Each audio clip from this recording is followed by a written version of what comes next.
Bismillahirrahmanirrahim. Assalamualaikum warahmatullahi wabarakatuh. Alhamdulillahi wassalatu wassalamu ala rasulillah wa ala alihi wa ashabihi wa man tabi'ahum bi ihsanin ila yaumiddin, amma ba'd. Yaqulullahu ta'ala fi kitabil karim, ya ayyuhalladzina amanu taqullaha haqqa tuqatih wa la tamutunna illa wa antum muslimun.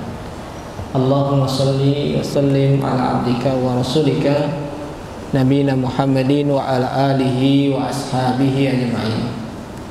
Jamaah kaum muslimin ikhwati azani Allah wa iyyakum. Alhamdulillahi bi ni'matihi tatimmus shalihat. Kembali di malam hari ini dengan karunia dari Allah, kemudahan dari Allah Subhanahu wa taala, di malam hari ini kita dapat melanjutkan kajian kita masih membahas seputar hadis-hadis Nabi Shallallahu Alaihi Wasallam. Yang malam hari ini kita akan membahas satu hadis Nabi tentang tercelanya meminta-minta, tercelanya menjadi orang yang menindihkan tangan di bawah.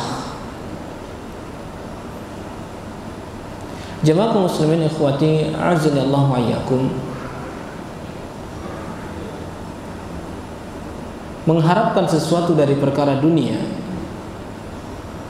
seperti seorang ingin kaya, seorang ingin memiliki dari perhiasan dunia, rumah, mobil,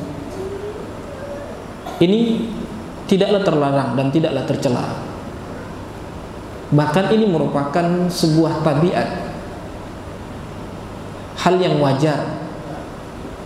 Tetapi yang harus kita perhatikan adalah bagaimana cara kita menempuh dan cara kita mendapatkan dari kekayaan perniagaan dunia ini. Apakah caranya itu sesuai dengan Allah ridhoi di dalam syariat ini, atau caranya yang mana Allah larang dan Allah cela di dalam syariat ini?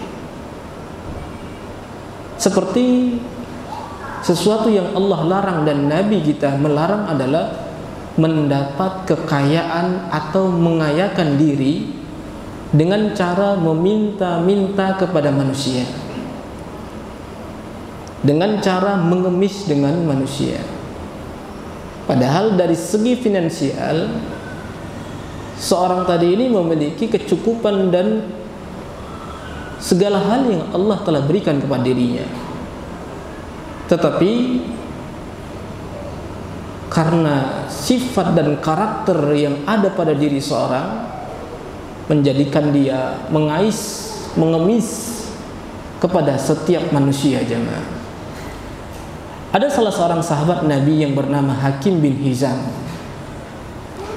Beliau mengisahkan kisah yang beliau dapati bagaimana Nabi membimbing para sahabat Nabi agar menjadi manusia yang kuat, tidak memiliki mental pengemis. Walaupun kehidupan mereka kehidupan yang sangat membutuhkan pertolongan jemaah, tetapi dengan itu mereka tidak pernah meminta kepada siapapun, sampai dikisahkan jatuh pun barang mereka nggak akan meminta kepada orang untuk mengambilkan barang yang jatuh tadi. Maka simak yang diceritakan oleh sahabat Hakim bin Hizam ini. Suatu ketika Hakim bin Hizam pernah meminta kepada Rasulullah Sallallahu Alaihi Wasallam dan Nabi memberi. Kita tahu Nabi kalau diminta sesuatu nggak pernah nggak beri jemaah, pasti beliau kasih jemaah. Karena beliau bukan seorang yang bakhil, beliau bukan orang yang pelit. Dalam masalah dunia beliau akan kasih semua jemaah. Gak akan ada yang beliau tinggalkan sedikit pun dalam permasalahan dunia ini. Sampai dikisahkan seorang Arab Badu, ya, Arab Lusun, Arab Gunung, pernah meminta dengan kasar sampai dicekek leher Nabi Nabi sampai tidak bisa bernapas. Apa permintaan Arab gunung dan Arab dusun tadi ini? Dia cuma minta kambing. Berapa ekor? Sekian. Dikasih oleh Nabi. Ada salah seorang sahabat Nabi Shallallahu Alaihi Wasallam meminta baju kepada Nabi. Nabi kasih. Sehingga Nabi Shallallahu Alaihi Wasallam pernah mengumpulkan para keluarga beliau, Fatimah, Sofiyah, Abbas. Satu yang beliau mengatakan kepada beliau, salima syi'tum, mintalah kepadaku dalam permasalahan dunia kalian, aku beri. Tapi la ugni ankum minallahi syai'an, tapi aku tidak bisa menolong kalian di sisi Allah nanti sedikit pun. Dan ini pas sekali dengan apa yang dituturkan oleh Hakim bin Hizam tak kala meminta kepada Nabi Sallallahu Alaihi Wasallam. Ya Rasulullah, aku minta sesuatu, kasih. Ya Rasulullah, aku minta, dikasih. Ya Rasulullah, aku minta ini, dikasih. 3 kali Hakim bin Hizam meminta kebutuhan kepada Rasulullah Sallallahu Alaihi Wasallam. Jemaah, pada waktu itu para sahabat Nabi itu status sosialnya itu banyak orang yang fakir. Bahkan mayoritas mereka itu status sosialnya itu fuqara wal masakin, orang-orang fakir dan miskin, jemaah. Sehingga Nabi Sallallahu Alaihi Wasallam hidup di sekitaran para orang-orang fakir dan fuqara, jemaah. Ya. Kemudian Nabi Sallallahu Alaihi Wasallam melihat si Hakim ini dikasih sekali, kemudian minta lagi, dikasih sekali, minta lagi, terus minta. Nabi memberikan nasihat kepada Hakim, ya Hakim, inna hazal mal khadiratun hulwah. Wahai Hakim, sesungguhnya harta ini bak sebagai buah yang segar lagi manis. Harta, jemaah, kalau kita lihat pandangi terus mewah, indah, ya. Seorang terkadang-kadang pingin memilikinya, dia nggak peduli bagaimana dia mendapatkannya. Tapi kalau sudah mendapatkan harta tadi ini, ya biasa aja. Sehari pakai, 2 hari pakai udah bosan. Sebulan pakai udah nggak ada lagi artinya. Makanya Nabi Sallallahu Alaihi Wasallam menanamkan kepada diri Hakim bin Hizam, wahai Hakim, sesungguhnya harta ini seperti buah yang segar lagi manis. Faman akhazahu bitibi nafsin burika lahu fi. Maka siapa yang mengambil harta tadi dengan tanpa ambisi, maksudnya apa? Tidak ada ketamakan, dia dapat karena kerelaan oleh si pemilik, dia kasih nih, ambillah, kan gitu. Nggak ada paksaan, ya, nggak ada isyarat-isyarat yang lain. Memang dia mendapatkan harta tadi ini betul-betul tanpa ada paksaan, tanpa ada ambisi, tanpa ada ketamakan. Maka kata Nabi Sallallahu Alaihi Wasallam, burika fi, kau akan diberkahi untukmu harta tersebut. Kita pakai harta tadi ini dari pemberian orang, nampak berkahnya. Berkahnya tadi itu nampak dari hidup kita, nampak dari kepada anak-anak kita, nampak dari kehidupan kita, keluarga kita baik, terus nampak keberkahan tadi. Karena apa? Harta yang didapat tadi itu bersih dari hal-hal yang bisa mengotori harta tadi, jemaah. Maka acuan kita, jemaah, sebenarnya bukan banyaknya, ya, tapi lihat dari berkahnya, jemaah. Berkah itu penting. Kita nggak tahu letak di sisi mana keberkahan harta yang kita dapatkan.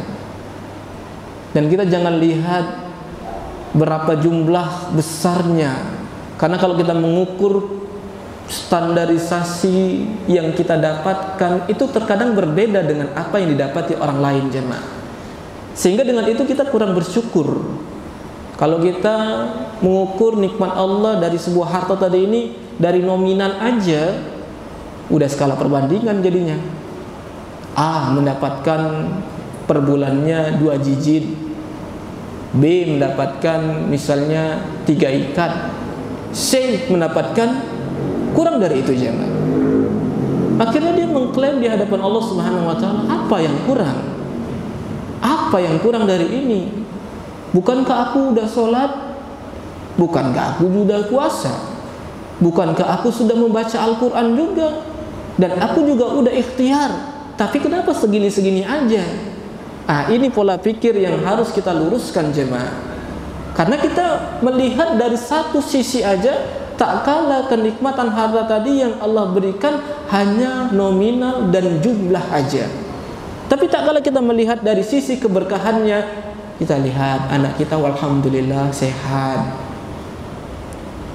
anak kita cerdas, keluarga kita bahagia, kita bisa mampu juga merasakan kenikmatan walaupun sedikit.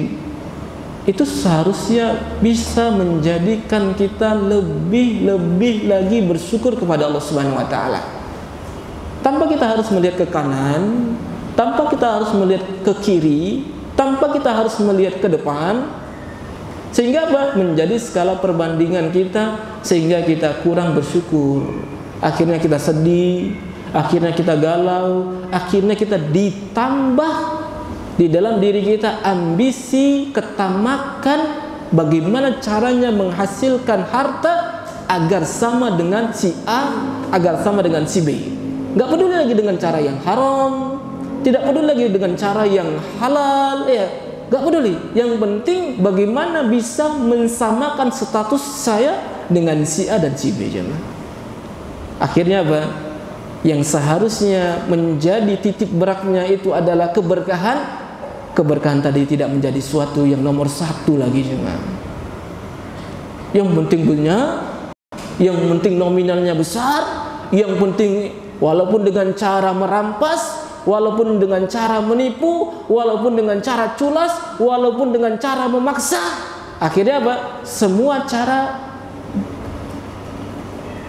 dilakukan agar mendapatkannya jemaah. Coba lihat nih, apa nasihat dari Rasulullah SAW kepada Hakim bin Hizam. Kalau kau ambil harta tadi ini dengan tidak ada rasa tamak dan ambisi, kau diberkahi. Diberkahi jemaah. Alhamdulillah berkah. Kemudian kata Nabi sallallahu alaihi wasallam, "Wa man akhazahu bi israfi nafsin." Barang siapa yang mengambilnya dengan penuh rasa ambisi, tamak, ingin menguasai, ingin bagaimana cara yang mendapat, gak lihat lagi kondisi, gak melihat harga diri lagi jemaah. Walaupun harga dirinya terjatuh, walaupun dia mampu untuk menjadikan harga dirinya di paling bawah, mengemis, meminta, itu jemaah. Apa kata Nabi Sallallahu Alaihi Wasallam? Lam yubarik lahu fi, sehingga harta tadi itu tidak diberkahi jemaah. Banyak hartanya dengan cara mengais di pinggir jalan, dapat mengalahkan gaji PNS jemaah, perharinya 400.000, 500, 600. Di kampung bisa buat rumah yang besar. Tapi lihat apa? Ada nggak keberkahan di dalam diri mereka jemaah? Bukan menjadikan harta tadi seharusnya menjadikan dia mulia, maka harta tadi makin menjadikan mereka rendah serendah-rendahnya. Kemudian kata Nabi Sallallahu Alaihi Wasallam, wa kana kallazi ya'kul wa la yashba. Ini dia perumpamaan orang yang mengambil harta orang lain dengan tamak dan ambisi. Perumpamaannya itu kata Nabi bagaikan orang yang makan gak pernah merasa kenyang. Itulah dia jemaah. Makan tapi gak merasa kenyang, gak pernah merasa kenyang jemaah. Kasih sekian, kurang, kasih. Akhirnya apa? Dengan berbagai cara mereka mengelabui manusia. Ada yang dengan cacat kakinya, ada yang lumpuh ininya, punggungnya, ada yang banyaklah mode-mode yang kita akan dapatkan di tengah jalan jemaah. Menipu manusia,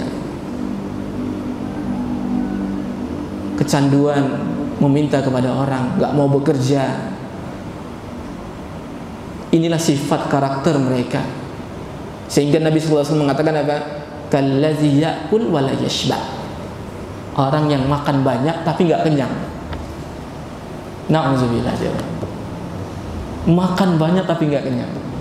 dapat dia 500.000, 600.000 dia sehari. Ya, di sudut mana dia berhenti? Ya, di sektor ini ada nih. Nanti dia tengah hari pindah lagi di sana. Ya, mau dekat-dekat sore dia tahu nih tempat-tempat ramai sini. Ya. Padahal udah dapat dia. Sekedar untuk makan aja ya. Untuk dia mengatakan, saya ingin makan katanya. Berapa sih makan jemaah yang paling banyak? 10.000, 20.000, 30.000. Taruhlah 30.000 dah. Itu udah pakai rendang tuh jemaah. Kalau memang dia jujur 30.000 tutup. Yang penting dia bisa makan kan. Tapi apa ya? Terus berlanjut. Jam demi jam, hari demi hari.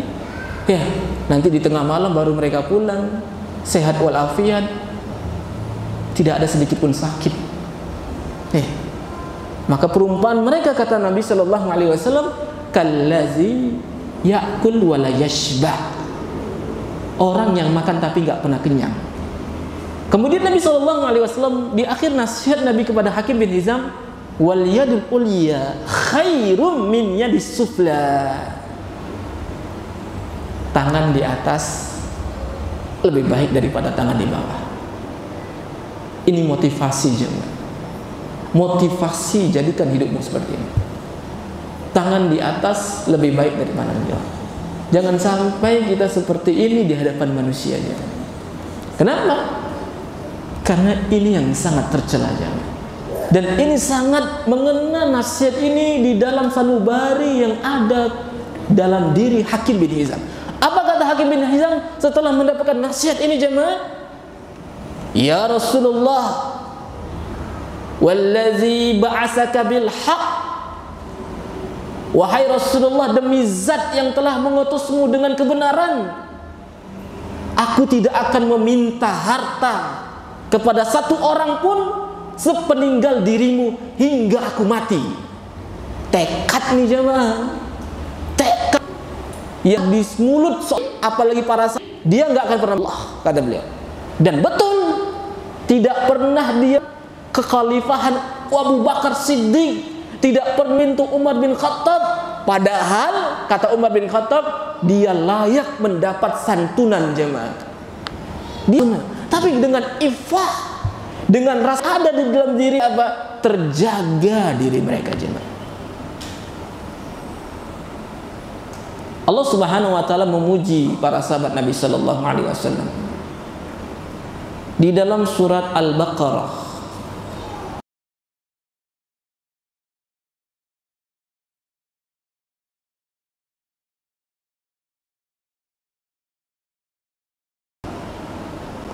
Apa kata Allah Subhanahu wa taala? Bagaimana karakter para sahabat Nabi sallallahu alaihi wasallam? Walaupun mereka orang yang fakir, walaupun mereka orang yang butuh, tapi ternyata anggapan orang yang kaya, mereka itu orang kaya.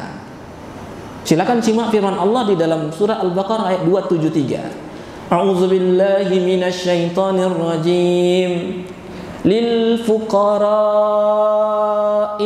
ladzina uhsiru fi sabilillah la yastati'una darban fil ardh yahsabuhumul jahilu aghniya'a minat ta'affuf ta'rifuhum bisimahum la yas'aluna an-nasa ilhafa wa ma tunfiqu min khairin fa innallaha bihi alim.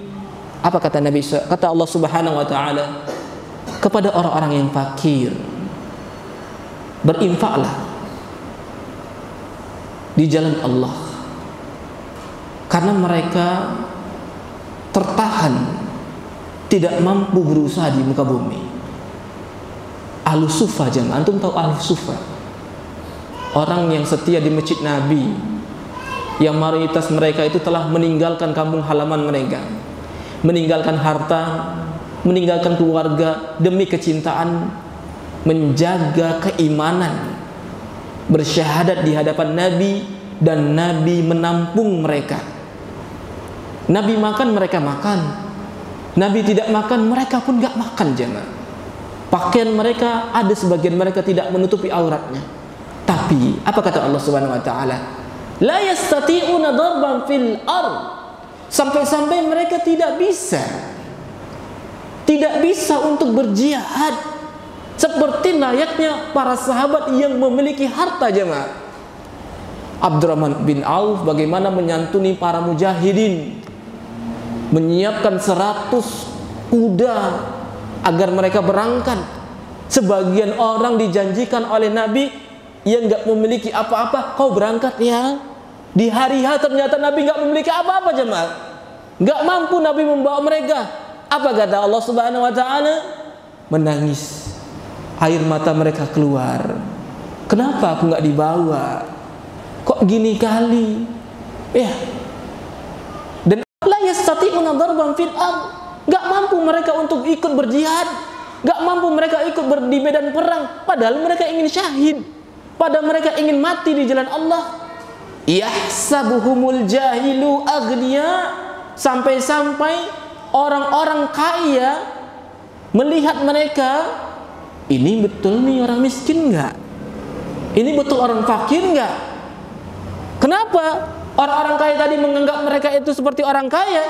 Karena apa? Sifat iffah yang ada di dalam diri mereka. Sifat iffah, menjaga, nggak mau, tidak mau menghinakan diri di hadapan para manusia. Sehingga Allah Subhanahu wa taala mengatakan apa? Ta'rifuhum bisimahum.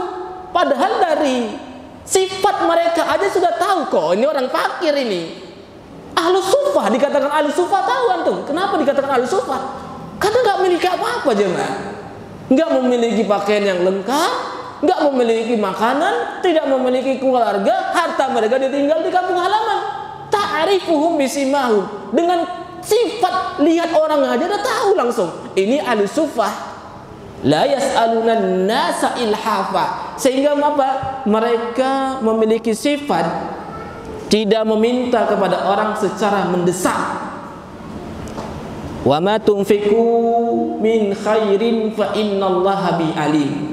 Dan apa saja harta yang kau infakkan di jalan Allah, maka Allah Subhanahu wa taala Maha tahu jemaah. Jadi jemaah kaum muslimin, ikhwati a'azani Allah wa iyyakum. Dari sini apa yang telah dijelaskan oleh Nabi sallallahu alaihi wasallam, demikian juga di dalam Al-Qur'an, tercelanya bagi mereka yang meminta-minta. Hanya ada beberapa karakter di dalam Islam, syariat membolehkan kita mengemis jemaah. Siapa aja mereka? Ada 3 orang yang boleh dengannya kita meminta-minta kepada manusia. Dan ini disebutkan di dalam hadis Nabi sallallahu alaihi wasallam. 3 orang yang mana mereka ini boleh memintanya. 1, seorang yang menanggung hutang orang lain, baik disebabkan menanggung diat orang maupun untuk mendamaikan antara 2 kelompok yang saling memerangi. Seorang membunuh, diat membunuh itu jemaah 100 onta. Akhirnya ada orang datang, nego, nggak jadi dikisos orang yang membunuh tadi. Si korban, keluarga korban meminta 100 onta. Taruhlah kalau diuangkan 2 miliar. Orang ini menjadi jalan tengah. Aku yang akan nanggung. Aku yang kena. Di pertengahan jalan jemaah, ternyata apa? Dia nggak memiliki uang. Baru dibayar 500 juta, akhirnya usaha dia kolaps, bangkrut. Ternyata apa? Dia masih punya hutang 1,5 M lagi jemaah. Dalam kondisi seperti ini jemaah, boleh dia meminta-minta kepada manusia, karena dia menanggung hutang orang lain. Silahkan. agar terselesaikan hutang-hutang tadi jemaah. Ya. Syekh bin Baz rahimallahu taala, beliau dijuluki dengan Samahatus Syekh jemaah. Di akhir ayat beliau setelah wafat, banyak sekali hutang-hutang beliau jemaah. Banyak sekali. Dan janda-janda Afrika, fakir-fakir miskin yang ada di Afrika baru tahu selama ini yang menyantuni mereka setiap bulannya adalah Syekh bin Baz. Setiap orang yang datang kepada Syekh bin Baz, ya Syekh, saya butuh dana, saya mau menikah, berapa yang kau butuhkan? Sekian, kasih. Datang seorang, ya Syekh, saya ingin bayar hutang, berapa? Sekian, dikasih. Makanya dikatakan Samahatus Syekh. Sepeninggal beliau, hutang-hutang tadi dibayar oleh raja. Lihat nih coba ya, begitu besarnya ya. Bukan menjadikan beliau seorang yang meminta-minta kepada manusia. Kemudian yang kedua, seorang boleh meminta-minta seorang yang hartanya tertimpa musibah, seorang yang hartanya tertimpa paceklik, gagal panen secara total, gak jadi seharusnya dia udah mengangan-angankan, insya Allah dengan ini hartanya ini bisa, akhirnya apa? Karena banjir, karena hujan terus menerus, gak jadi panen, dah gak bisa lagi makan, modal sudah habis, usaha gak ada, panen gagal. Dalam kondisi seperti ini boleh seorang meminta sehingga bisa menjadikan sandaran hidup dia sesuai dengan kebutuhannya. Terakhir jemaah ya, seorang yang diperbolehkan meminta-minta adalah seorang yang menyatakan dirinya tertimpa dari sakit ya, seorang yang ditimpa sakit lama, tidak punya pekerjaan dengan sakitnya tadi ini. Walhasil karena roda terus berputar, kehidupan terus berputar, anak istri juga perlu dinafkahi, bisa baginya untuk meminta kepada manusia sesuai dengan kebutuhannya. Selain itu jemaah, maka Allah Subhanahu wa taala mengharamkan, bahkan Allah ancam bagi mereka yang meminta tanpa kebutuhan yang telah disebutkan tadi, yang mana Nabi Shallallahu Alaihi Wasallam menyebutkan di dalam sebuah hadis, barang siapa yang meminta harta orang lain untuk menjadikan dirinya kaya, maka ingat itu adalah sebuah permintaan seperti bara api jahanam yang telah dia perbanyak di dalam dirinya. Di dalam hadis yang lain, jemaah, Nabi Shallallahu Alaihi Wasallam bersabda, barang siapa yang meminta manusia kelak nanti di hari kiamat, tidak ada di wajahnya sedikit pun kerak daging. Jadi di wajahnya itu nggak ada dagingnya jemaah. Berarti antum bisa nanti di hari kiamat menampak orang-orang yang tidak memiliki daging sedikit pun di wajahnya. Mereka lah orang-orang yang meminta kepada manusia, ingin mengaya-ngayakan diri sendiri jemaah. Na'udzubillah, na'udzubillah jemaah. Dan semoga Allah Subhanahu wa taala lindungi kita dari hal yang seperti ini, dan kita selalu meminta kepada Allah dengan doa yang selalu Nabi panjatkan setiap pagi, Allahumma inni as'aluka ilman nafi'an wa rizqan tayyiban wa amalan mutaqabbalan. Barakallahu fikum, subhanakallah bihamdi, asyhadu an la ilaha illa anta astaghfiruka wa atubu ilaik. Assalamualaikum warahmatullahi wabarakatuh. Demikian dari kelas sekalian, kajian malam hari ini cukup singkat padat, dan Allah hari Ahad besok kajian di Masjid Bidadara bersama Ustaz Wahyudi Abdul Zaid